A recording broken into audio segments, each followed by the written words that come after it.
आणि यानंतर इतर बातम्या पाहूयात। युद्धाच्या झळा आता कोकण रेल्वेलाही बसलेल्या आहेत। व्यावसायिक गॅस सिलेंडरच्या तुटवड्यामुळे प्रवाशांच्या खाण्यापिण्याचे हाल झालेत। त्यामुळे आता कोकण रेल्वेच्या कॅन्टीनमध्ये चूल पेटलेली आहे। आपण थेट जाऊयात रत्नागिरीमध्ये याच परिस्थितीचा आढावा घेत आहेत आमचे प्रतिनिधी अमोल कलई। पाहूयात। सिलेंडर मिळत नाही याचा परिणाम हा हॉटेल व्यावसायिकांवर तर नक्कीच झालेला आहे।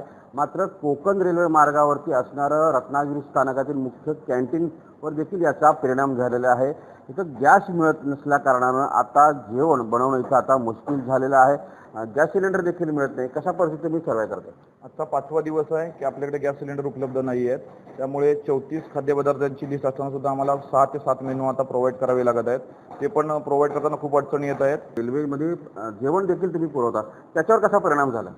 सगळ्याच गाड्यांना काय पॅन्ट्री उपलब्ध नाहीत, काही काहींना साईड पॅन्ट्री आहेत आणि गॅसचा तुटवडा निर्माण झाल्यामुळे खूप मोठा लोड सध्या आलेला आहे। प्रवाशांना खाद्यपदार्थ मिळताना खूप अडचणी होत आहेत।